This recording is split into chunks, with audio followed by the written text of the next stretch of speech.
आप सब लोग? लास्ट वीडियो में अपन ने formation of images through a plane mirror पढ़ा। आज अपन पढ़ेंगे स्फेरिकल मिरर्स के बारे में कि how they forms and how they form images.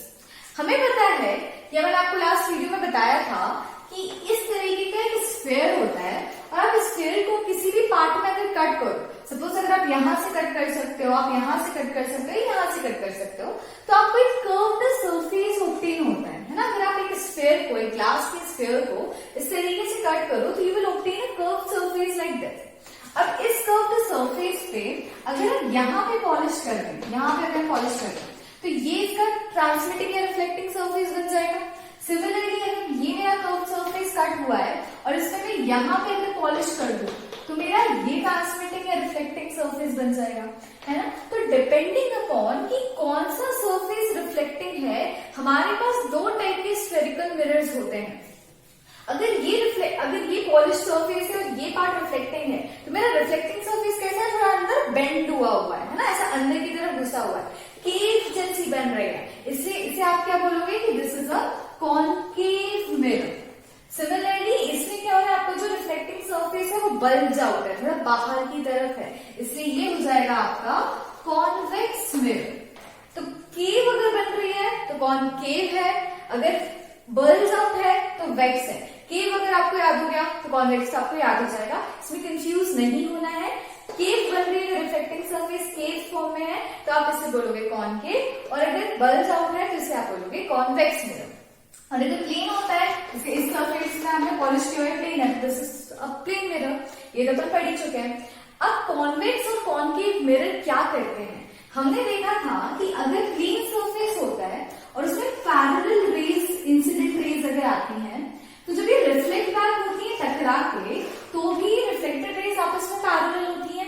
This was called as a regular reflection, ये अपन पढ़ चुके हैं। बट अगर अपना सरफेस इस तरीके का हो, उसमें कुछ अप्स एंड डाउन्स हो, स्मूथ सरफेस ना हो कि रफ सरफेस होगा, तो रेज जो आ रही है इंसिडेंट रेज वो तो पैरेलल होगी, लेकिन जो रिफ्लेक्टेड रेज होंगी वो आपस में पैरेलल ना होके कुछ इस तरीके से रिफ्लेक्ट बैक हो जाती हैं। कॉनकेव और कॉन्वेक्स मिरर में भी इसी तरीके का रिफ्लेक्शन होता है, जिसे हम कहते हैं डिफ्यूज्ड रिफ्लेक्शन। ये था रेगुलर रिफ्लेक्शन, ये होता है डिफ्यूज्ड रिफ्लेक्शन। प्लेन मिरर्स में रेगुलर रिफ्लेक्शन होता है, अगर प्लेन इस तरीके से पैरेलल लाइंस आ रही है तो ये जब रिफ्लेक्ट बैक होंगी तो भी इस तरीके से पैरेलली रिफ्लेक्ट बैक होंगी, ठीक है।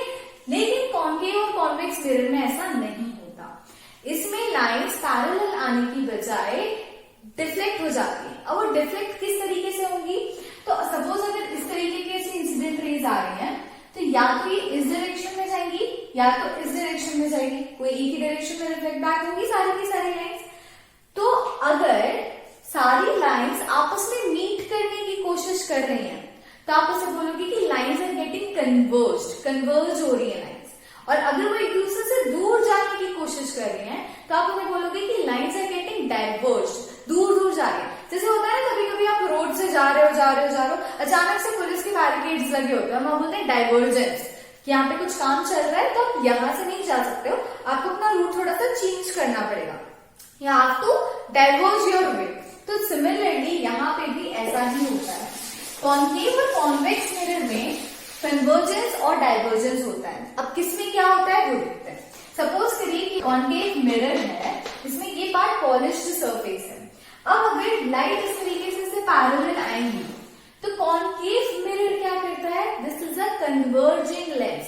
इसका काम होता है कि लाइट्स को पास में करने की कोशिश करता है, दूर नहीं भेजता, पास में लेके आता है। अगर ये पैरेलल है, पास में आएंगे तो इस तरीके से, इस तरीके से। अगर यहाँ से कोई लाइन जा रही है तो इस तरीके से ऐसे हो जाएगी, अगर यहाँ से भी कोई लाइन जा रही है तो इस तरीके से हो जाएगी, ऐसे कोई लाइन जा रही है तो ऐसे हो जाएगी। मतलब कि सारी लाइंस को पास में लाने की कोशिश करता है कौन, हमारा कॉनकेव मिरर। इसलिए इसे बोलते हैं कन्वर्जिंग मिरर, क्योंकि ये लाइंस को कन्वर्ज कर देता है। This is known as converging mirror. जबकि अगर ये मेरा कॉन्वेक्स लेंस है तो कॉन्वेक्स लेंस पे अगर कोई पैरेलल रेज ऑफ लाइट आ रही है तो ये क्या करेगा, इनको दूर भेजने की कोशिश करता है, अपने आप से दूर करता है, डाइवर्ज कर देता है। तो ये क्या करते हैं, ऐसे ऐसे इस तरीके से लाइट जो है वो डाइवर्ज हो जाती है। तो आपको याद रखना है कॉनकेव लेंस कन्वर्जिंग होते हैं उनमें लाइट जो होती है वो पास में जाती है, पैरेलल रेज ऑफ लाइट आ रही है तो they tend to move towards each other, एक दूसरे के पास जाने की कोशिश करती है। जबकि कॉन्वेक्स लेंस जो होता है वो लाइट को दूर भेज देता है, पैरेलल रेज ऑफ लाइट आ रही है तो वो दूर जाती है। That's why this mirror is known as diverging mirror. ठीक है, तो हमने दो मिरर्स पढ़े, कॉनकेव, कॉन्वेक्स। कॉनकेव किसे कहते हैं? जिसका केव पार्ट रिफ्लेक्टिंग सरफेस हो, कॉन्वेक्स जिसका bulge down part reflecting surface हो। कॉनकेव मिरर को कन्वर्जेंट मिरर भी कहते हैं। क्यों? क्योंकि इसकी जो लाइंस होती हैं ये कन्वर्ज हो जाती है, पास पास में आती है। जबकि इसको डाइवर्जिंग लेंस कहते हैं क्योंकि ये रेज ऑफ लाइट को दूर भेज देता है, डाइवर्ज कर देता है। ठीक है, तो आई होप इतना पार्ट क्लियर हो गया होगा। अब हम बात करने वाले हैं कुछ इंपॉर्टेंट टर्म्स की, क्योंकि जब हम रे डायग्राम का फॉर्मेशन करेंगे तो कुछ टर्म्स और कुछ साइंस उसमें यूज होंगे जिनका मतलब अगर हमें नहीं पता होगा तो उससे रिलेटेड न्यूमेरिकल सॉल्व करना थोड़ा सा डिफिकल्ट होगा। तो चलिए सबसे पहले हम बात करते हैं कुछ इंपॉर्टेंट टर्म्स की which are related to these spherical mirrors. तो first term is centre of curvature. अब सुनने में तो लग रहा है कि क्या होगा, लेकिन बहुत इजी सी चीज है। हमें पता है कि हमारे स्फेरिकल मिरर्स मतलब कॉनकेव और कॉन्वेक्स मिरर किससे मिलकर बने हुए हैं? डेफिनेटली एक स्फीयर है ना। एक स्फीयर था जिसको मैंने कट किया, कट सरफेस जो मुझे मिला उसके एक साइड को पॉलिश किया तो वो मेरा एक कॉनकेव या कॉन्वेक्स मिरर बन जाएगा। तो ये जो स्फीयर है कोई एक सेंटर पॉइंट होगा। तो सपोज अगर इसका ये सेंटर पॉइंट था और मैंने इसको इस तरीके से कट किया है, ये मेरा एक कॉनकेव मिरर बन गया है। तो कॉनकेव मिरर में ये जो सेंटर था इस स्फीयर का, जिसका ये कॉनकेव मिरर पार्ट है, वही सेंटर जो होगा वो होगा सेंटर ऑफ कर्वेचर, जिसको आप डिनोट करते हो सी से। समझ आया? एक स्फीयर था, उस स्फीयर का एक सेंटर पार्ट होगा, है ना। फिर जब मैंने इस स्फीयर को कट करके एक कॉनकेव मिरर बनाया तो इस कॉनकेव, ये जो कॉनकेव मिरर है इसका पार्ट है ना, तो जो इसका सेंटर था इसका भी वही सेंटर होगा। तो वही सेंटर जो है वो क्या कहलाता है? सेंटर ऑफ कर्वेचर, जिसे आप सी से डिनोट करते हो। सिमिलरली मान लो कि अगर मैंने ये वाला पार्ट कट किया यहाँ से, ठीक है, इस तरीके से इसको कट किया और इसका ये वाला पार्ट पॉलिश कर दिया, तो क्या बन गया? एक कॉन्वेक्स मिरर। ये कॉनकेव मिरर था, ये कॉन्वेक्स मिरर है। बट कॉन्वेक्स मिरर ऐसे कट किया था, उसका सेंटर ऑफ कर्वेचर कहाँ आ रहा है? इस साइड आ रहा है। इसका सेंटर ऑफ कर्वेचर कहते हैं इस साइड है। कॉनकेव मिरर का सेंटर ऑफ कर्वेचर हमेशा उसके फ्रंट में होता है, जबकि एक कॉन्वेक्स मिरर का सेंटर ऑफ कर्वेचर हमेशा उसके बैक में होगा। ठीक है, अब रेडियस ऑफ कर्वेचर क्या होगा? हमें पता है कि अगर ये मेरा स्फीयर था तो सेंटर से लेके किसी भी सर्कमफेरेंस तक जो लाइन टच होती है वो क्या कहलाती है? रेडियस। सिमिलरली अगर ये सेंटर है तो इससे जाती हुई ये जो लाइन होगी, ये this line is known as radius of curvature, और इसको आप डिनोट करते हो कैपिटल लेटर आर से। कैपिटल लेटर सी से centre of curvature, capital letter R से रेडियस ऑफ कर्वेचर। कर्वेचर मतलब एक कर्व है, इस कर्व का centre part centre of curvature, और क्योंकि ये रेडियस है this will become your radius of curvature. Similarly convex lens में भी ये जो होगा आपका कि किसी भी पार्ट से अगर कोई लाइन टच कर रही है, इस तरीके से भी हो सकता है, this is also radius of curvature. Radius कुछ भी हो सकता है ना, किसी भी सर्कमफेरेंस के पार्ट को टच कर रहा हो सकता है, और these are radius of curvature. Third जो आता है हमारा वो आता है पोल। पोल का मतलब क्या हुआ कि अगर ये मेरा एक कॉनकेव या कॉन्वेक्स मिरर है तो मैं भी इसको पॉलिश नहीं करेगी, क्योंकि पॉलिश कर दूंगी तो डिफाइन हो जाएगा कि कॉनकेव या कॉन्वेक्स है। मान लो कुछ कोई सा भी मिरर है तो हर मिरर का कोई एक सेंटर पॉइंट होगा। डेफिनेटली इसकी इतनी लेंथ इक्वल होगी इस वाली लेंथ पे, कोई ना कोई तो इसका सेंटर पॉइंट होगा हमारे मिरर का। तो जो मिरर का सेंटर पॉइंट होता है that point is called as pole, और इसको हम डिनोट करते हैं कैपिटल लेटर पी से। ठीक है ना। अब हम बात करते हैं प्रिंसिपल एक्सिस की। तो प्रिंसिपल एक्सिस वो लाइन होती है जो आपके सेंटर ऑफ कर्वेचर और पोल से पास होते हुए बनाता है। मतलब अगर आपने एक स्ट्रेट लाइन ऐसे ड्रॉ करी जिसके ऊपर आपका सेंटर ऑफ कर्वेचर भी आ रहा है और आपका पोल भी आ रहा है, इन दोनों से पास होते हुए अगर आप एक लाइन ड्रॉ करते हो तो इस लाइन को ही हम कहते हैं प्रिंसिपल एक्सिस। ठीक है, द मेन एक्सिस जिसके ऊपर आपका ऑब्जेक्ट, इमेज और जितना भी आपका focus, focal length, radius of curvature सब डिपेंड करेगा इसी लाइन के ऊपर। इसी को स्टैंडर्ड मानते हुए अपन सारे रे डायग्राम ड्रॉ करते हैं, इसलिए इसको क्या बोला जाता है? Principal axis. थर्ड है हमारा अपर्चर। अपर्चर मतलब सिंपल सा, यहां से लेके यहां तक मेरा मिरर है ना। तो जो मिरर वाला जितना पोर्शन होगा इसे हम कहते हैं अपर्चर, जो कि रिफ्लेक्टिंग सरफेस होगा। बाकी का अगर मैंने यहाँ पे पॉलिश या कुछ नहीं किया तो ये रिफ्लेक्टिंग सरफेस नहीं है। रिफ्लेक्टिंग सरफेस कितना हुआ, सिर्फ ये जो मिरर वाला पार्ट है जिसके बीच मैंने पॉलिश किया है, उसी के आगे वाला पार्ट रिफ्लेक्टिंग सरफेस होगा। तो the reflecting surface is known as the aperture, मतलब ये वाला पार्ट मान लो अगर एम है और ये एम डैश है, तो एम से लेकर एम डैश तक जितना पार्ट रिफ्लेक्टिंग है that part is called as aperture. Concave और कॉन्वेक्स में दोनों चीजें सेम रहेंगी। इसमें भी ऐसे होगा कि अगर ये आपका इस तरीके से अपर्चर है, ये पूरा रिफ्लेक्टिंग सरफेस है, तो इसको एम डैश से ही रिप्रेजेंट किया जाता है। ठीक है, नेक्स्ट है हमारा फोकस। अब फोकस समझने के लिए ना थोड़ा सा डिफरेंस आएगा, और कॉन्केव और कॉन्वेक्स मिरर दोनों में ये थोड़ा सा डिफरेंट होता है।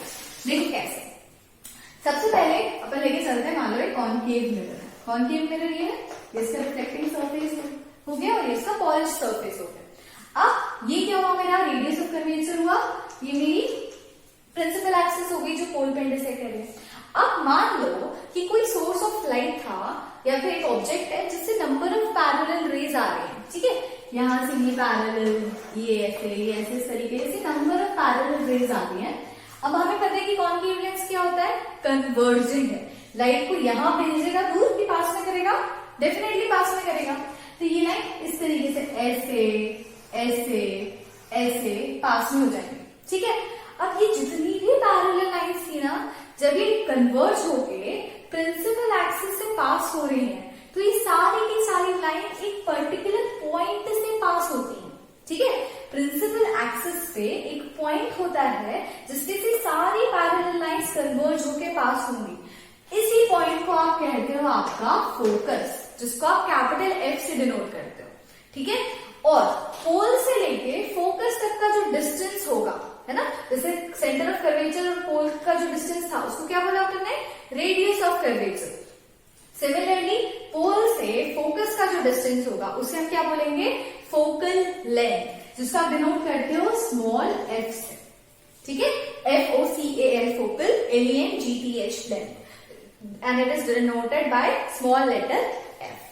ठीक है, अब ये बात हुई हमारी कॉन्केव मिरर की। बट कॉन्वेक्स मिरर आपको पता है इस तरीके का होता है, ये इसका पॉलिश सरफेस हो गया, ये मान लीजिए प्रिंसिपल एक्सिस है, लेकिन रेडियस ऑफ कर्वेचर इसका इस साइड बनता है ना, सामने नहीं बन के पीछे बनता है, अपन देख चुके हैं। अब इसमें क्या होगा कि मान लो यहाँ पे कोई ऑब्जेक्ट है और पैरेलल रेज आ रही है, यहाँ से भी पैरेलल आ रही है, यहाँ से भी पैरेलल रेज आ रही है, बट आपको पता है कन्वर्जिंग है क्या, नहीं, क्या है, ये डाइवर्जिंग है। तो क्या करेगा, लाइंस को ऐसे दूर भेज देगा, ऐसे दूर भेज देगा, ऐसे दूर भेज देगा। अब क्या हो रहा है, मीट कर रही है क्या, नहीं। फोकस की डेफिनेशन क्या थी, a point at which all the parallel rays meet after convergence और divergence after reflecting from a mirror. ठीक है, तो मिरर से रिफ्लेक्ट होने के बाद जिस पॉइंट पे सारी रेज आके मिल रही है, ये पॉइंट फोकस होगा। तो क्या हमारे कॉन्वेक्स मिरर में कोई फोकस नहीं होता, होता है। कैसे होगा, एक्चुअली तो ये मीट नहीं कर रही, लेकिन जैसा हमने प्लेन मिरर में किया था ना कि actually rays of light meet नहीं करते, लेकिन अपन उसके बैक में अगर उसको ट्रेस बैक करें डॉटेड लाइन से, तो वो अपीयर टू मीट होती है किसी एक पॉइंट के ऊपर। सिमिलरली यहाँ पे अपन क्या करें, अगर इस लाइन को इस तरीके से आगे बढ़ा दें, है ना, इस लाइन को आगे इस तरीके से बढ़ाएं, इसको ऐसे बढ़ाएं, इसको ऐसे बढ़ाएं, तो ये किसी पर्टिकुलर पॉइंट पे अपीयर टू मीट होगी। एक्चुअली मीट नहीं हो रही, क्योंकि एक्चुअल में तो सारी की सारी लाइट रिफ्लेक्ट बैक होगी अलग अलग डायरेक्शन में। लेकिन अगर हम उसे पीछे की साइड में इमेजिनरी लाइंस ड्रॉ करके मीट करने की कोशिश करें, तो ये क्या हो जाएगा हमारा, this point will be our focus. और पोल से फोकस का ये जो डिस्टेंस होगा इसको क्या बोलेंगे अपन, फोकल लेंथ। तो कॉन्वेक्स मिरर में आपका radius of curvature, centre of curvature, focal length, focus सब कुछ सामने की साइड में बन रहा था जिस साइड में ऑब्जेक्ट होता है। बट इसमें क्या होगा, आपका focal length, focus, radius of curvature, centre of curvature सब बैक साइड में बन रहा है। आपका कॉन्वेक्स जहां पे ऑब्जेक्ट है उसके पीछे की साइड में बनेगा। ये रियल फोकस है क्योंकि लाइंस एक्चुअली मीट हो रही हैं। ये इमेजिनरी फोकस है क्योंकि एक्चुअल में लाइंस यहाँ पे मीट नहीं हो रही है। तो आई होप आप लोगों को इतनी चीजें कि focus, focal length, centre of curvature और सारी टर्म्स क्लियर हो गई होगी, तभी हम आगे के अपने रे डायग्राम्स को सॉल्व कर पाएंगे या उनको ड्रॉ कर पाएंगे। वरना क्या होगा, मैंने बोला कि ऑब्जेक्ट हमारा फोकस पे है, समझ ही नहीं आ रहा कि फोकस एक्चुअली में है क्या। तो जब ये नहीं पता होगा तो हम रे डायग्राम्स नहीं बना पाएंगे। तो आई होप आप लोगों को ये सब क्लियर हो गया होगा। अच्छा, एक रिलेशन और है जो होता है हमारे फोकल लेंथ और रेडियस ऑफ कर्वेचर में। रेडियस ऑफ कर्वेचर आपने देखा, ये सेंटर था, सेंटर से यहाँ तक का डिस्टेंस कैपिटल आर हो गया और फोकस से यहाँ का डिस्टेंस आपकी फोकल लेंथ हो गई। तो हमेशा चाहे वो कॉनकेव मिरर हो या कॉन्वेक्स मिरर हो, आपकी focal length radius of curvature का हाफ होती है। जैसे रेडियस अपना डायमीटर का हाफ होता है ना, ऐसे ही आपका फोकस जो होगा हमेशा रेडियस ऑफ कर्वेचर का हाफ होगा। इसको आप लिख सकते हो capital R is equal to 2f या फिर focal length is equal to R/2। जब आप रेडियस ऑफ कर्वेचर को हाफ करोगे तो आपको फोकल लेंथ मिल जाएगी, या फिर आप फोकल लेंथ को डबल करोगे तो आपको रेडियस ऑफ कर्वेचर मिल जाएगा। ठीक है, ये थी हमारी कुछ टर्म्स, ये था हमारा रिलेशन। इस रिलेशन से रिलेटेड भी बहुत सारे न्यूमेरिकल्स आते हैं, इसको याद रखना है। ठीक है, अब नेक्स्ट वीडियो में अपन लोग डिस्कस करेंगे फॉर्मेशन ऑफ इमेजेस या rules of obtaining an image by these spherical mirrors। ठीक है, तब तक के लिए अपना ध्यान रखिए, खुश रहिए, मुस्कुराते रहिए। Bye bye.